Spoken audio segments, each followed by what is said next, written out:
Hello, hello, hello, everyone. Boop. Okay, how's everyone doing today? I am tired.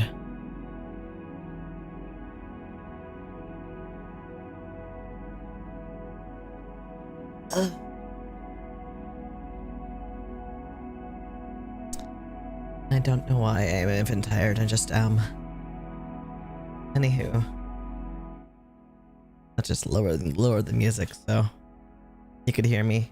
Or at least so I can hear me. I don't know whether the music is too quiet now. I don't know. Let me know.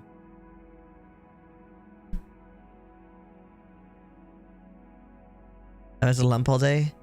Me too, basically. Although I was playing some Icarus.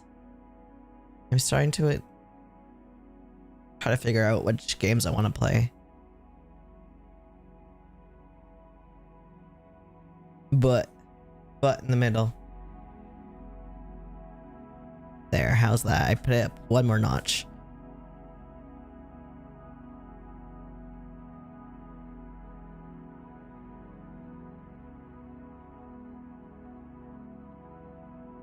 I'd rather it too quiet than too loud. I keep seeing the VTubers in the itch to make them again. Yeah, no worries. I know you had a busy weekend. Is good now, just audible? Yeah. Good. That's the plan. Itch.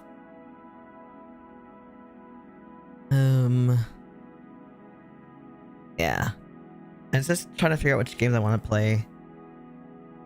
And there's a number of games I want to play, but then there's just so open-ended that I just borrow them quickly right now. So, I'm just trying to figure things out. I've been playing a little bit of Killer Clown from Outer Space as well, which is basically Dead by Daylight in another franchise. But a little better in that you bounce between Survivor and Killer. And there's multiple killers.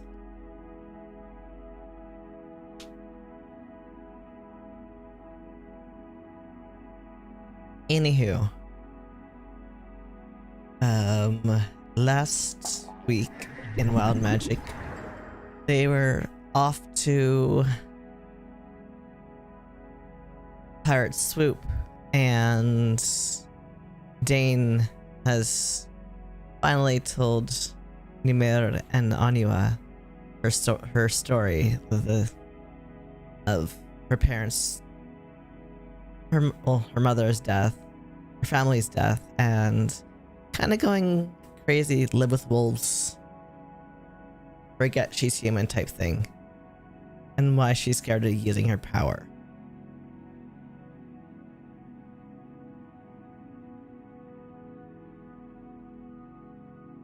And we'll only be doing one chapter this week as well, because I am tired. I don't want to push it. In here. Chapter 7. Buzzard Rocks.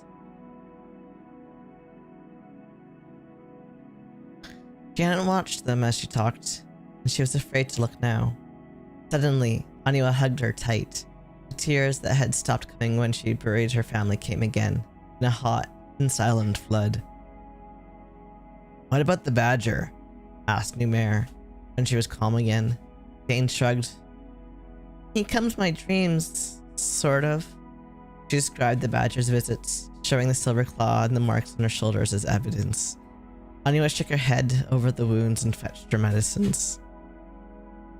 As she tended Dane's scratches, Numer thought. Finally, he said, "Time is running out. The storm will be here." "What time? What storm?" He sighed. "I hate omens. They depend on the translation, and I never was good at it. If he tells you anything more solid, let me know." Dane nodded. "As for the rest, I never heard of a human with wild magic losing contact with his essence. Part that tells us we are human. On the other hand, I've never met anyone with wild magic as powerful as yours. It is conceivable that your bond to animals overwhelms your humanity. He rubbed his hands together. Well, that's easy enough to fix. She gaped at him. It is? All this time I've been afraid of joining a herd or a pack or a flock or whatever. And I could have fixed it. With help from your humble servant, he stretched his arms. Are you up to meditating now? I won't let you swim off with the sea lions. He smiled warmly at the girl, and she smiled back. Aniwa patted her knee. I leave you mages to it. I'm going to camp and torture some trainees. Quietly, she added. Thanks for trusting me, Dane. I wish I'd told before, Dane replied guiltily. Only I was scared. The chimera stood and dusted sand off her bottom. After your village hunting you, I'm surprised you made yourself talk to another human again. Don't worry about it, and don't let him work you too hard. With a wave, she set off down to the beach. Tohoi watched her go. He refused to leave the warmth of the fire to be drenched by the rain. She's quite a woman, said Numair. You have a good friend in her. I know, admitted Dane. Now, just like meditation. She nodded and closed her eyes, feeling his fingers come to rest on her temples. His hands were warm. Carefully she breathed, pushing the sounds of her heart and lungs out of her mind until she barely heard them. Her muscles relaxed, one by one. Now she heard a thundering. Numair's heart. She pushed the sound back and let her hearing spread. Tohoi slept, dreaming of rabbits. The sea lion cow had started labor nearby. Hey, 1 sec.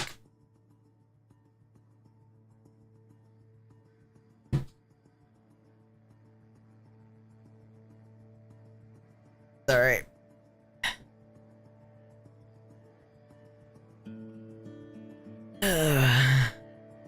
Bringing a new pup into the world. Another pup, already born, suckled at his mother's teat. She heard doubled heartbeats in some of the other cows. Signs of pups to come. Inside, Numair said. Obediently, she looked for her wellspring of copper fire.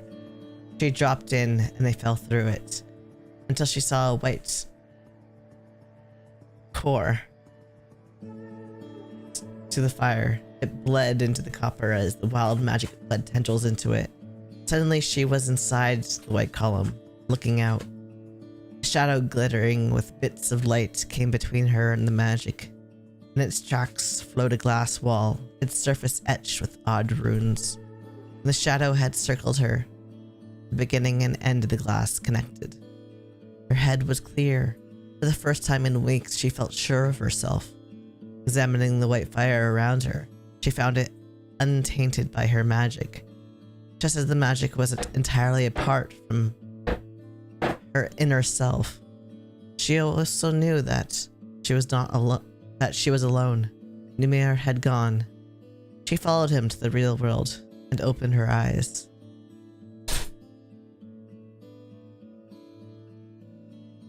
How do you feel? Asked the mage.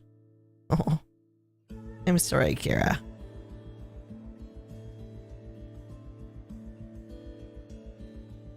She tried to stand, but nearly fell over. She was stiff.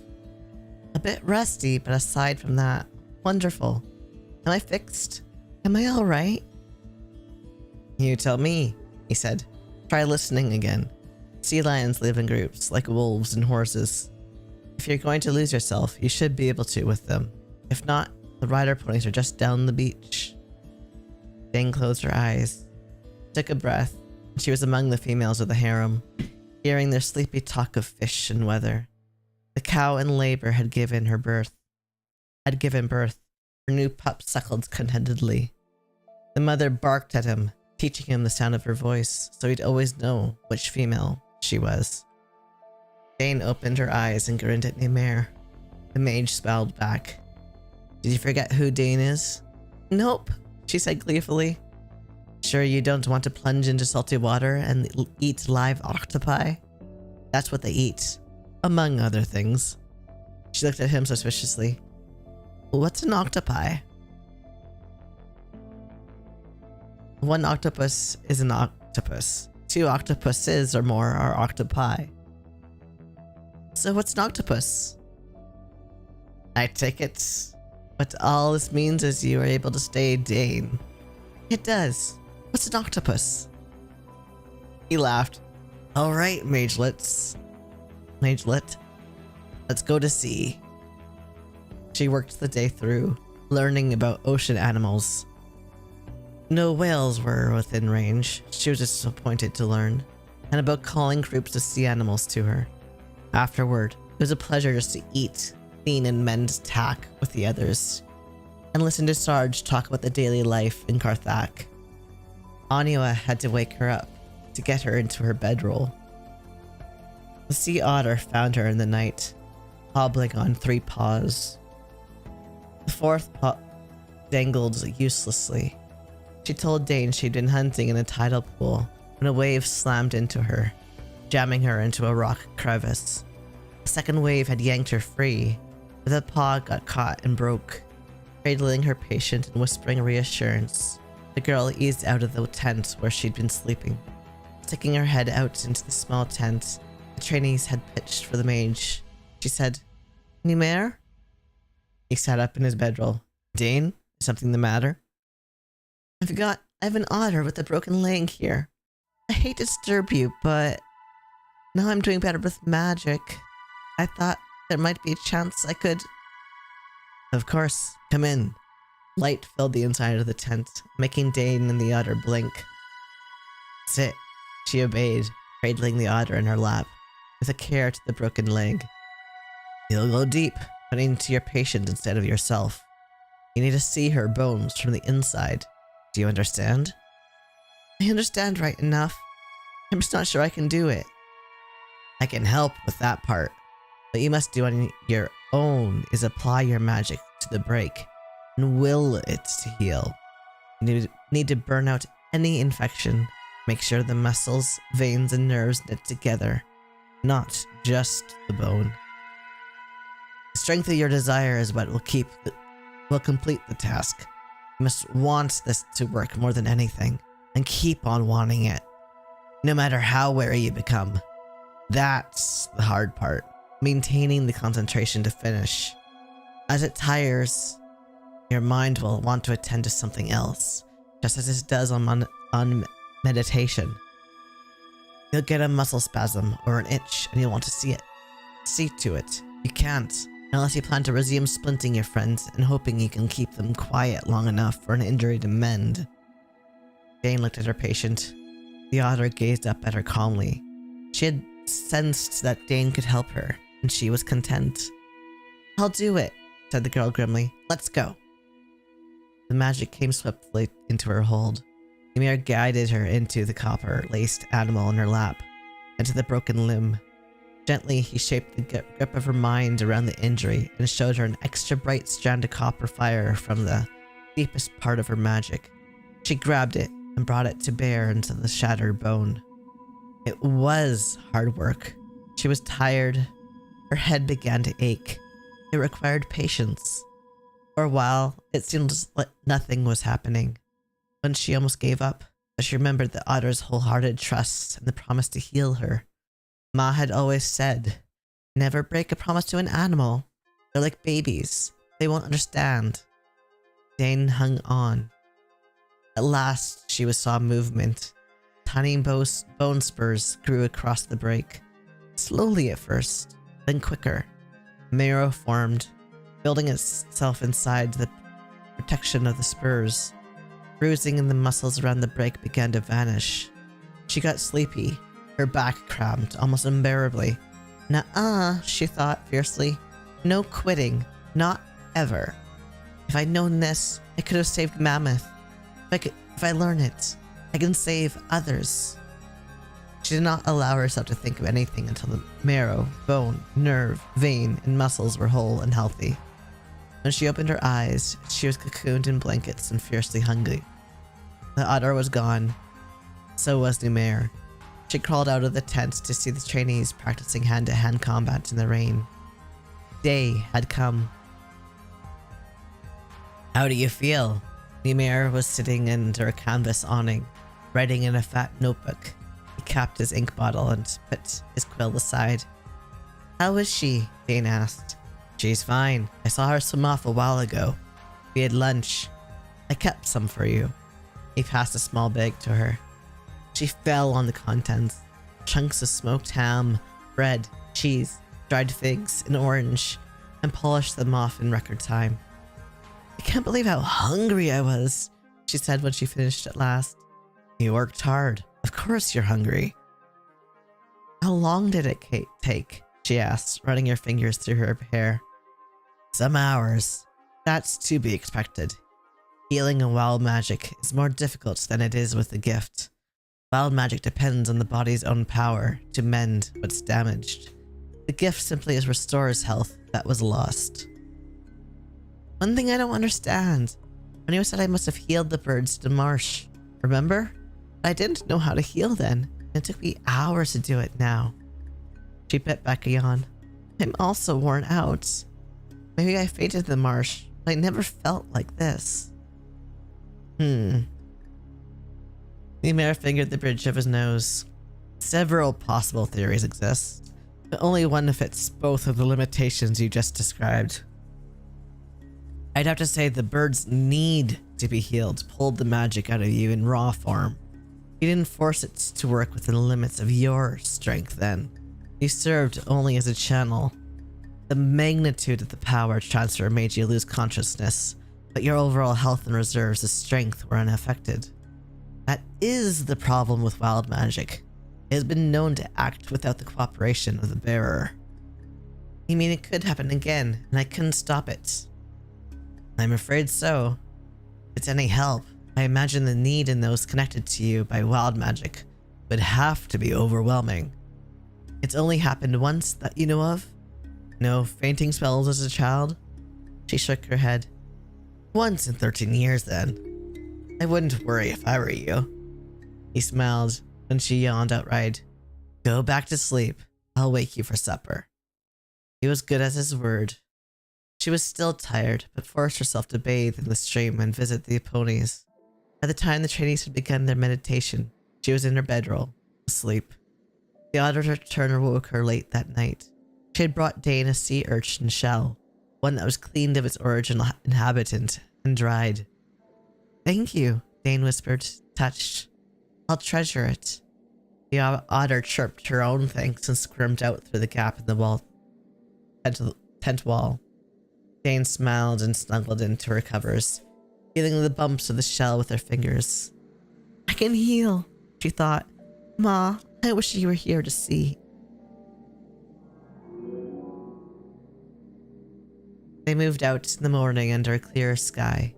Dane's studies went on. Slowly, she honed her ability to speak with groups of animals so no other creatures might hear. She learned to put her will on 4, then 5, then 6 animals to make them obey. She used whoever was closest, a flock of gulls, dogs in a village where the company stopped for eggs, harbor seals. Her greatest success came when a herd of mule deer came down to graze near the camp one morning. When day rose, she saw them. She watched, keeping Tahoe with her, simply enjoying the sight of deer so close to humans. As charges, turn out! The flock prepared to flee. Stop! Dane yelled, throwing up her arm. The deer stopped and did not move until she said, What am I doing? Go on, scat! She took her will off them, and they ran. Feeling pleased with herself, she turned around to find the trainees out of their beds and staring at her oddly. It's a good idea not to say anything out loud, Numair murmured, coming up beside her. She looked up at him and was rewarded with a smile. It keeps the uninitiated from noticing. Just a little professional advice. The lioness walked over to them. Congratulations, Numair. Your student learns fast. I have a good teacher, Dane said, and the mage tousled her hair. Come on, children. You aren't paid to gawp like a bunch of yokels. Sarge's training voice could cut through stone, Dane was sure. Evan was so close that she heard his soft, You aren't paid at all. Yet. Sarge's eyes flicked his way, and the corner of his mouth twitched. Let's move it or lose it, people. They pushed hard that day, stopping only once to change mounts. By noon, Dane felt as if her teeth would never stop rattling from the wagon, even though she'd switched to riding Cloud twice. And by then, she found a brush rabbit by the road. He'd been slashed by a goshawk and was dying. Dane took him into her lap, giving Mangle control of the wagon, and went to work. Hi, Cowboy Mark. Thank you. The artist is Poppy Vermont, who's in chat. I'm sure they're happy with your praise. How are you doing?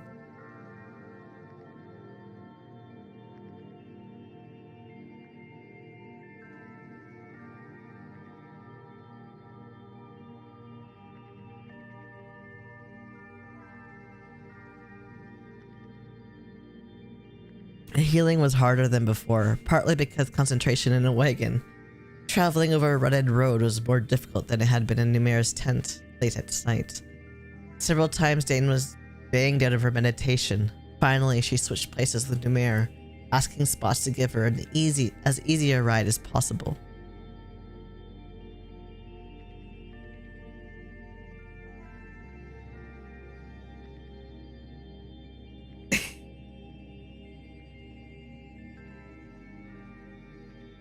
Ordered a tent for camping? Ooh, yay! I haven't been camping in years. Actually, to be honest, I haven't been camping since my last boyfriend. Hydrate. I forgot my drink downstairs. Hi, Orange. How you doing? Because I need to go grab a drink from downstairs. IMS Orange Cat. Just playing soccer, Gamma. Nice. That's a good game.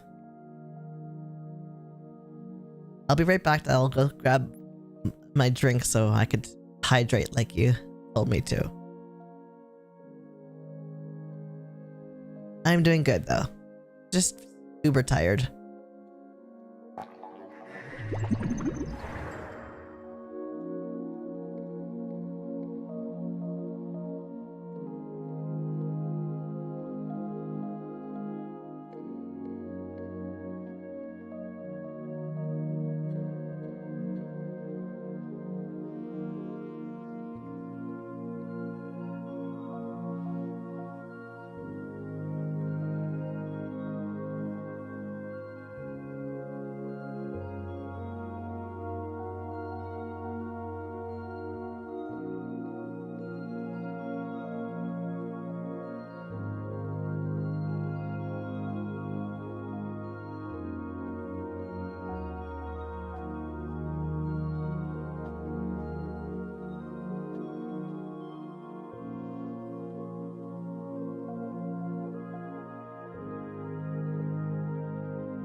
I am back.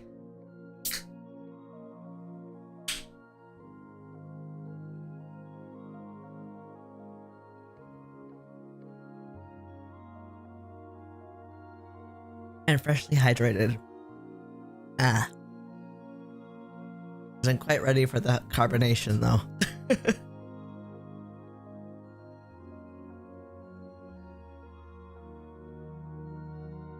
Going with the in-laws, but it's not authentic camping. Aw.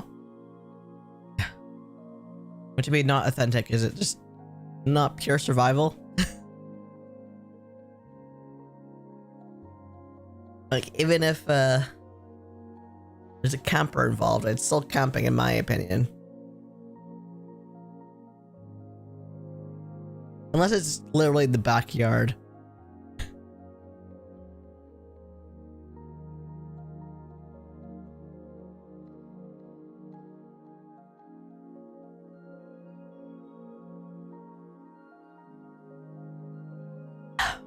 Hmm.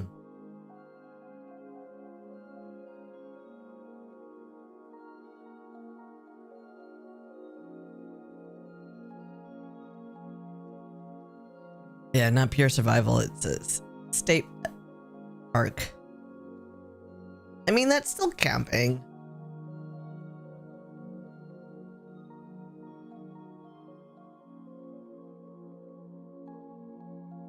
Even in parks, there's potential for bears.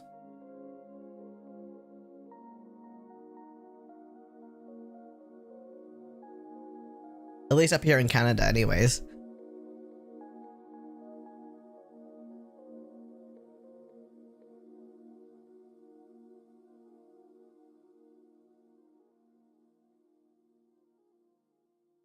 In which case, they're provincial parks, not state parks, but same diff.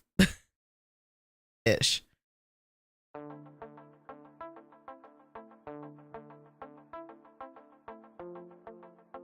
Boop. Boop boop.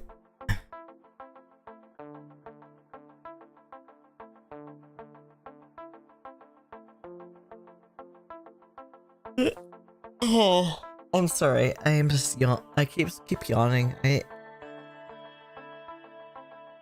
swear I slept well last night, but ever since I got a doggo, I've been kind of going to bed around 10ish. Because I've been waking up at 6 to take her out for a walk.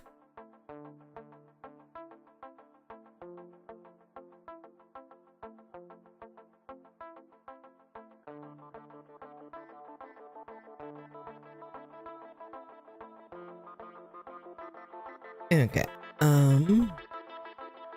Oh, there we go. Oh. On a large and placid horse, her luck was better than it would have been on a pony, or than it had been in the wagon. Still, by the time she finished, she had drenched her clothes in sweat, and she'd been working throughout the early afternoon. Weary to the bone, she freed the rabbit. He thanked her and fled, promising to keep a better eye out for predator birds in the future. She watched him go, elated, in spite of her exhaustion. They camped on a wide, open space that ended in a bluff over the tumble of rocks. "Dean, look!" Mary said as they were caring for the horses. She pointed out to sea. 3 long, sleek, gray shapes broke from the waves and plunged in again. Then 4 shapes, then 2. Dolphins! Once her chores were over, she went to the edge of the bluff. This was her first sighting of dolphins. She wanted to talk to them. Sitting on the grass, she reached for her magic and felt it slip from her grip. Working on the rabbit had tired her to the point of being unable to bear down with her mind. She closed her eyes and tried again. Tahoe barked. One of the trainees loosed an ear-piercing whistle. "Concentrate," she ordered herself through gritted teeth. "You can do this."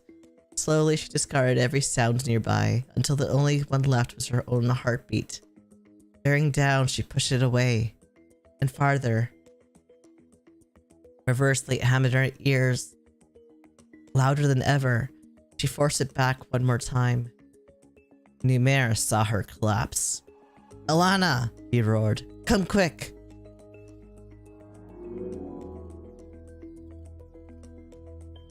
A wide, smooth path sloped ahead, bordered in wildflowers.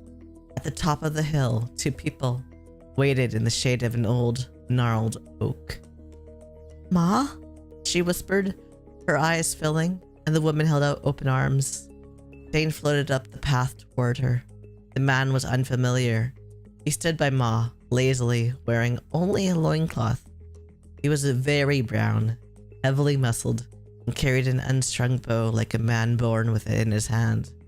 With so much of his skin bare, she could see that there were streaks of green in his tan, a deep green that gleamed in his eyes.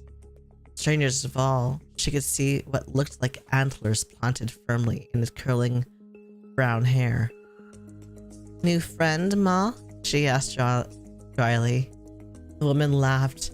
"Still mothering me, Dane?" A bolt of lightning shot through her chest. Once. Twice. Her mother's face saddened. "No!" she cried. Dane fought, but a force was pulling her away. "Ah!" she yelled. "Sarah," the man's voice was commanding. "It isn't time. Let her go." Suddenly, she felt reality shatter. Now she hung in open air, high over a rocky bluff where ants gathered around a purple fire. She looked back toward the hill, and a storm wing dropped between her and her mother. He looked her over, a nasty grin showing on filthy teeth. "Well, well, what a surprise. What brings you here, little pigeon? Aren't you the darling Queen Zene has offered so much to have brought to her? Alive?" "Your queen can eat my arrows," she screamed. "I want my ma." "Guess my claws and say pretty please," he taunted and vanished. Dane fell to earth and back into her body.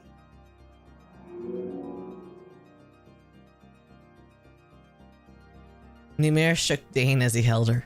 "You fiend!" he yelled. "What on earth possessed you? You were dead. I ought to kill you myself." "Numair, calm down." The lioness bent over Dane, looking white and drawn. "How are you, youngling?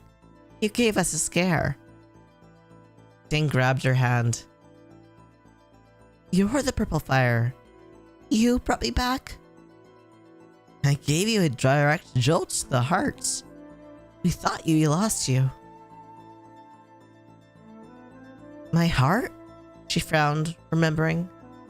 "It made too much noise. I wanted it to quiet down so I could talk with the dolphins."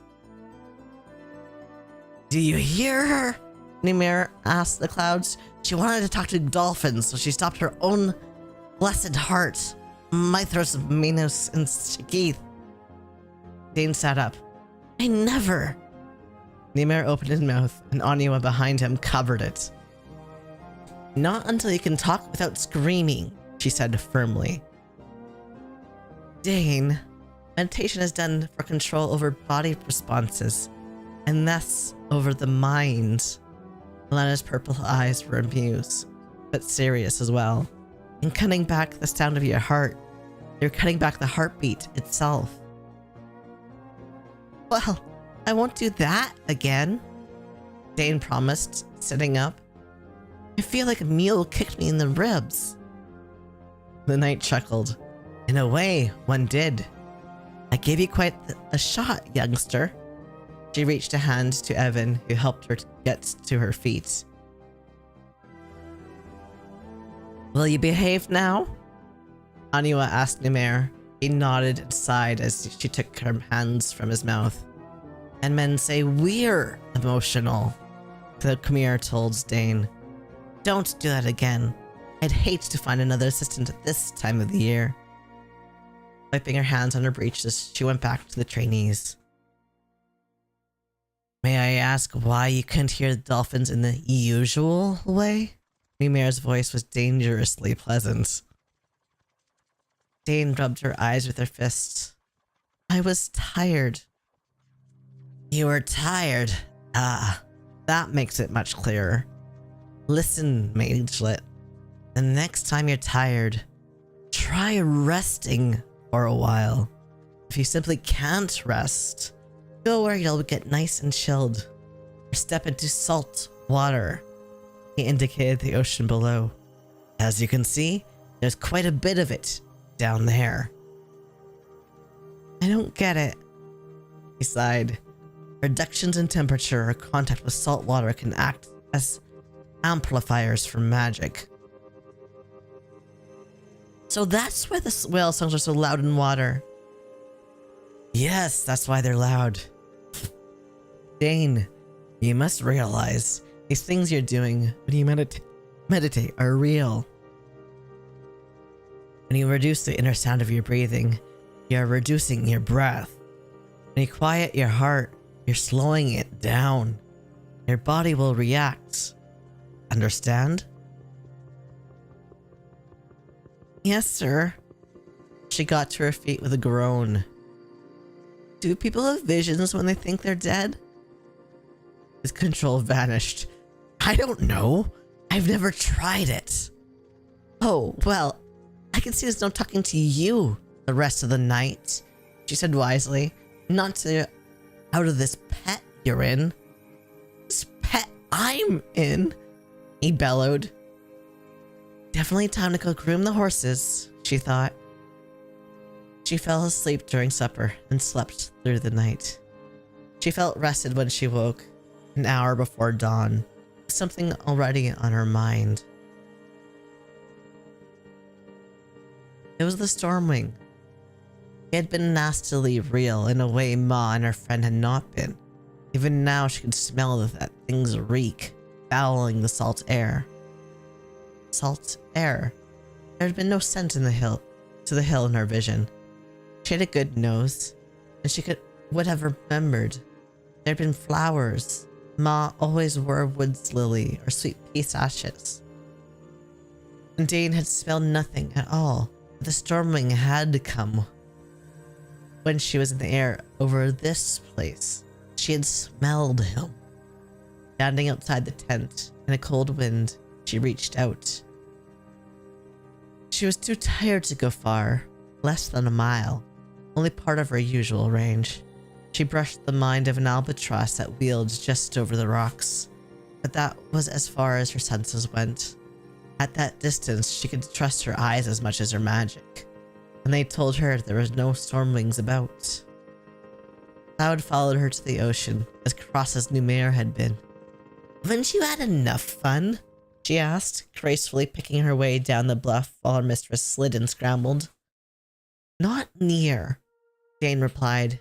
She sighed in relief when she reached the strip of sand between cliff and brush. Don't distract me either. I wouldn't dream of it, the mayor retorted. If I think about it, I'll only chicken out, Jane told herself firmly. Like as not, it isn't near as cold as it looks either.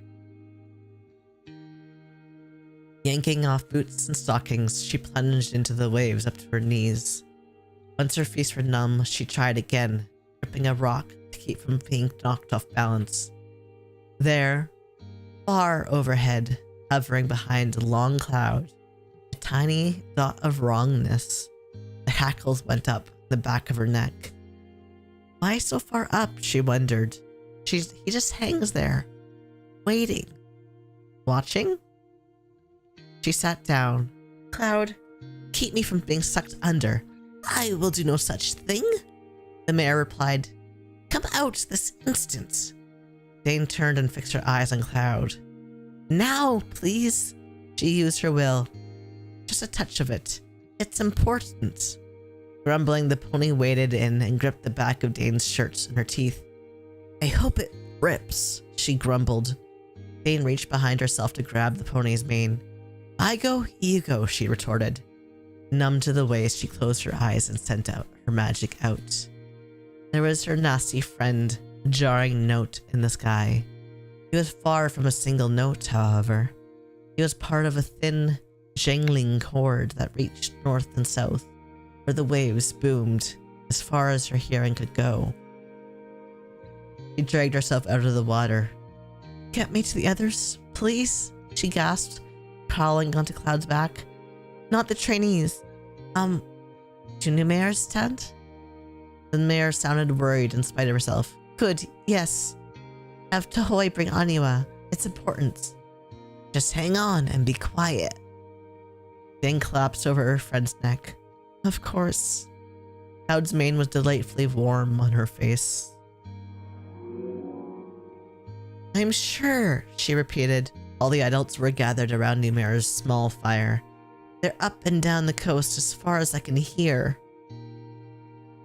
How can they just stay in one place like that? Burry asked.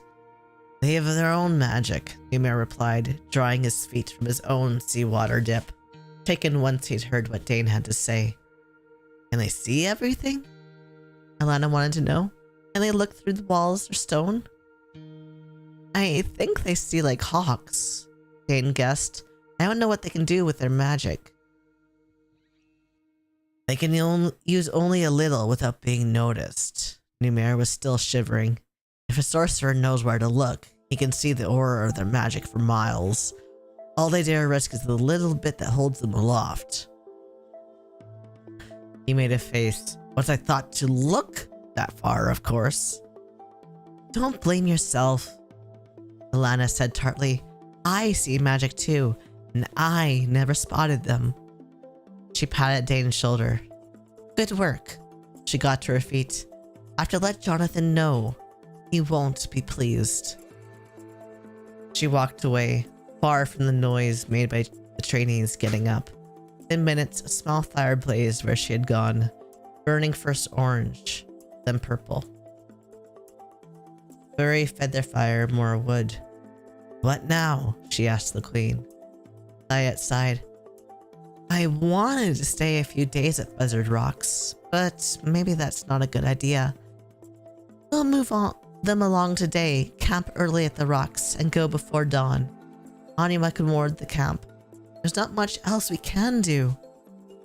Once my lord gets Lana's message. We've seen fishing boats at villages, Anima said thoughtfully. They aren't raiding. And they aren't killing. You sound almost sorry, Burry commented. In a way I am. That would make sense. Anima got to her feet. They're watching the coast like cats at mouse holes. But who's the mouse?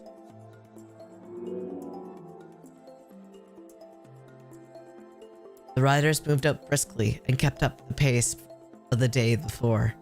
Numera, apparently, over his bad temper of the previous night, taught and questioned Dane on the habits of dolphins and whales. Late in the day, when they took a side road to the village of Buzzard Rocks, Dane picked up a growing hum. With it came a feeling of otherness, but not that of monsters, or even the water and tree sprites of the royal forest. She intended to tell Numera once they pitched camp. Their talk was postponed. When they reached the cluster of huts and sheds that marked the town, they found it was deserted. Wyatt broke the trainees up into groups. They found out to search the cluster of buildings. Dane and Clown followed Numera, who did a search of his own. It happened fast, whatever it was, he said, almost to himself, as he peered into barns, walls, and chicken coops. Yet they did have a chance to pack and gather livestock. Then turning, he asked, What's the matter with your ears? She blushed and stopped rubbing them. I keep hearing this sound. Oh? His look was skeptical. Hearing with your ears or your mind? He listened for a moment. With my mind. Sorry. Is it like the Stormwings? No, more like the Undine, but not like her exactly. I have this feeling as if, I don't know, when I see a juggler or something marvelous. She looked up at him miserably. I'm sorry, I can't tell you anything else. Don't worry, come on. Maybe the others have learned something. Tell me right away if anything changes. They joined the riders at the village square. No one had found any clues. They had time to pack, Alana said. It wasn't a raid or disease. The hum turned into a roaring chime in Dane's head. Zelda streaked. Zelda shrieked. She did not just remove clothes and run around naked. They came in low over the beach where the fishing boats lay. Giant things too large for birds. She just got naked and ran away. Exactly.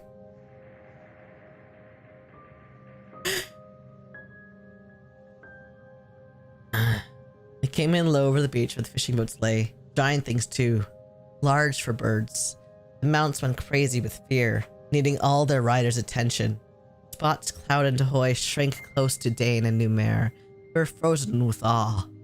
Zelda's ponies broke from her and pulled and ran into the rocks. 5 other ponies and Sarge's general did the same. Dane realized poor Mangle was having hysterics and went to grip his bridle.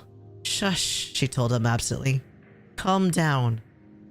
Trembling, he obeyed. Weapons! Barked Thayat. Those who could do so grabbed their bows.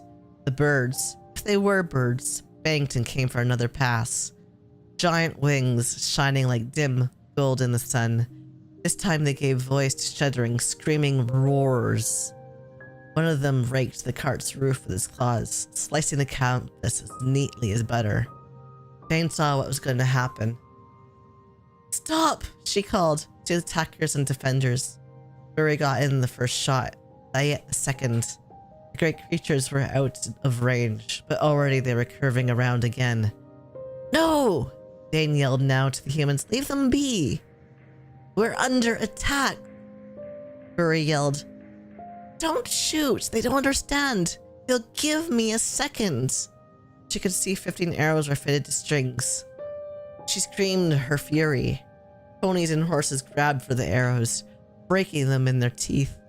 Sarge's ox actually knocked him over. Dane wasted no time watching something she knew she could catch trouble for later. She ran toward the sea, the incoming creatures, waving her arms. No, stop! It's not what you think. It's not what they think. Closing her eyes, she grabbed her power and threw it out like a net, pleading, listen to me. They broke off their attack, 2 wing beats in front of her. Curving to each side, rising above the lapping waves, the female flew out to a rock at the foot of a nearby cliff and perched. The male stalled with his wings and came down, scant yards away from Dane. He cocked his head, predator's eyes glittering down at her, and waited. Sitting on his haunches, he was as tall at the shoulder as Numair, each of his claws as large as a small sword. His body was that of a giant feathered cat, blending harmoniously into the head, beak, and wings of an eagle. His eyes spoke of a nature that was alien to hers, but intelligent. His voice in her mind was deafening. It's all right to put down the weapons? Numair asked. The griffin, it had to be a griffin, nodded regally. The mage's eyes lit with wonder. You can understand me. The great haunches rippled. A little, he says. Then Dane translated. It's ideas he gets, like weapons and safety. Thank you, Numair told the griffin. He went to the riders as Dane examined the 2 creatures.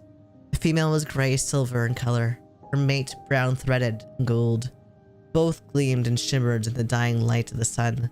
In her magical vision, they blazed copper. I don't suppose you could tone down your voice?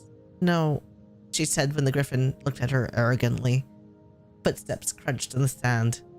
Alana came up on Dark Moon, shield on her arm, bared sword in hand. The great horse stopped a few feet away, his hides streaked with sweat. Dane knew the night had brought him so close to a creature that scared him witless because she knew she would need the advantage of Dark Moon's height if the griffin attacked. But she wished Alana had tried for less advantage and the horse's peace of mind. She went to the stallion and stroked his muzzle, assuring him he was safe. He believed her. Barely. Ask him where the village is, Alana told Dane, her voice hard. The great head cocked, and the griffin examined the night. Dane swallowed as the chiming in her head broke into a handful of notes. What? She whispered. Please, sir, I'm very new at this. You have to... He chimed again, impatient. From the fire that was his presence in her mind, she picked out an image, Alana's shield. She shook her head, the griffin repeated the question image. Lioness, I think he wants you to explain the device on your shield. We won't talk about anything else till you do. The woman's eyes were hard jewels in the light. It's a lioness, my own sign, a female lion. The male stretched his wings and settled. Could you speak more gently? Jane asked. Your voice hurts.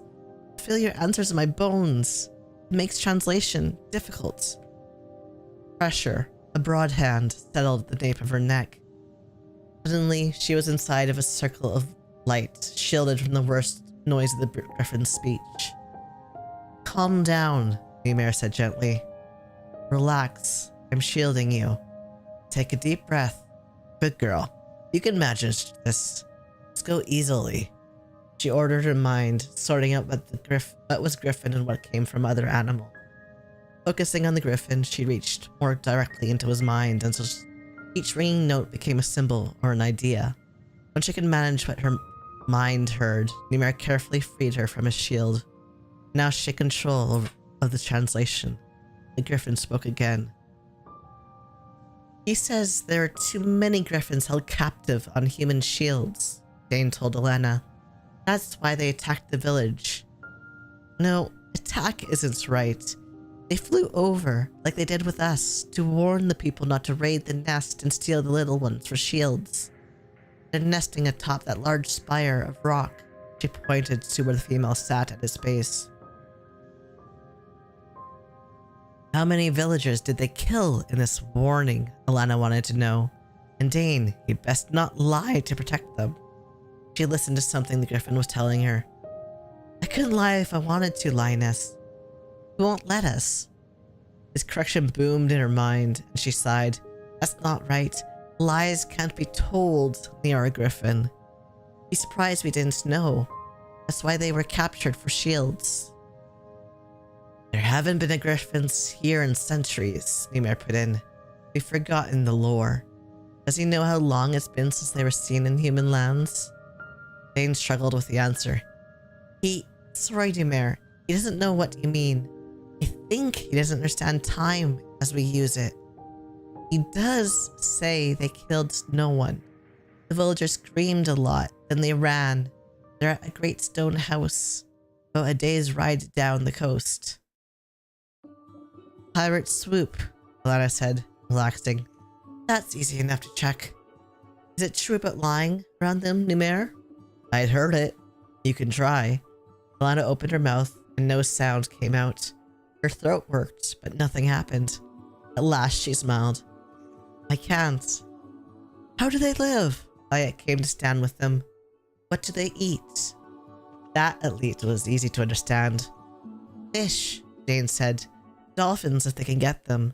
Seals, sea lions, but mostly fish. He says there's big ones in the open ocean. No cattle, sheep, or pigs? The queen wanted to know. Another easy one. No, Mum. They think grass eaters taste nasty.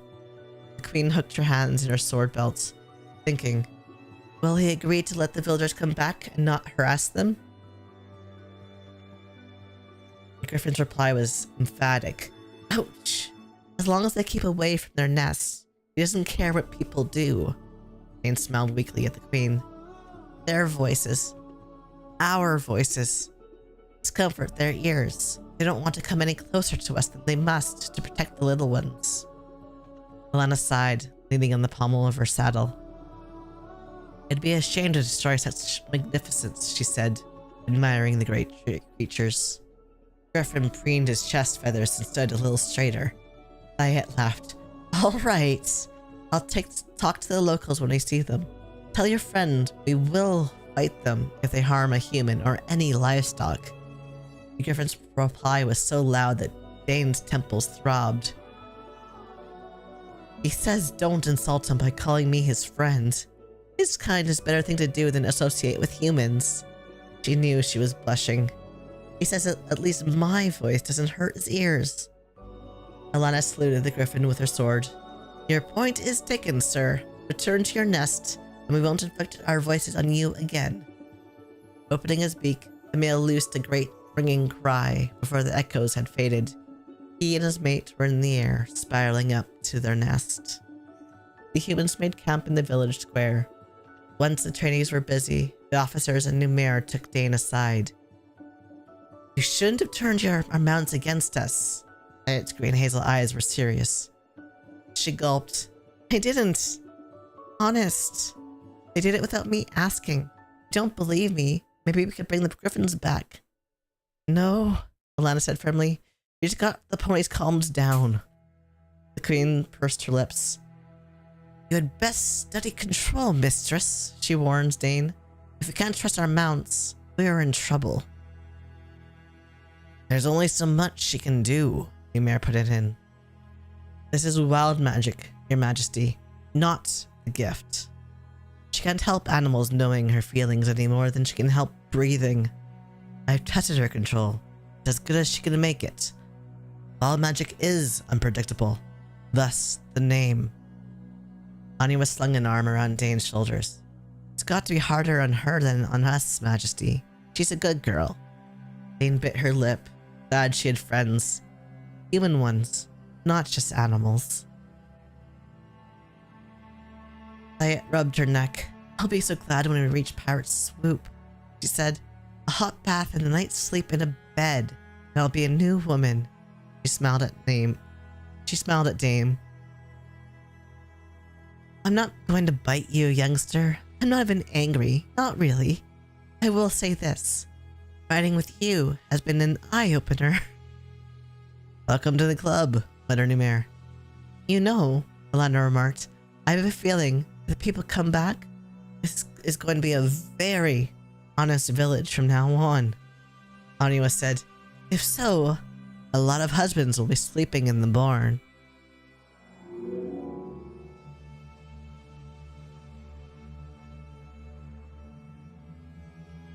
In the morning, the road swung away from the coast. Dane watched with disappointment as trees blocked her view of the sea. Her sadness grew when Numair left that afternoon. He lived in a tower visible to the west. It would take him an extra 3 hours to reach it if he followed the riders. He promised that he would see her soon. She had to be content with that. By mid-afternoon, the trees thinned and vanished.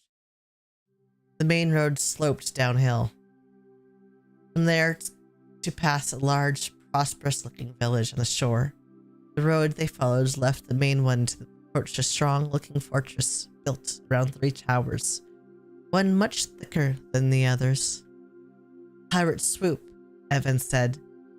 He had fallen back to keep Dane company. You'll like this place.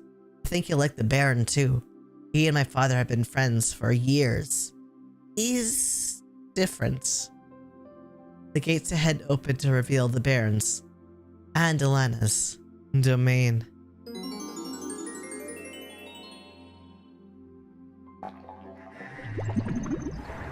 Okay.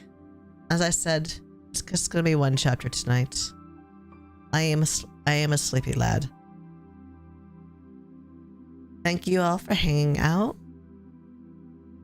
I enjoyed seeing familiar names hanging about. I will throw up a raid for y'all. And I will try find a game to stream. Maybe I'll try to do some Icarus on stream sometime. Let's see who to send y'all to.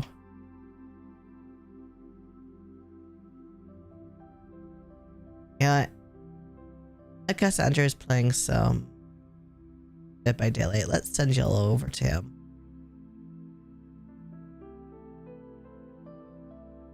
Have a good night, and I'll see you all later. Bye.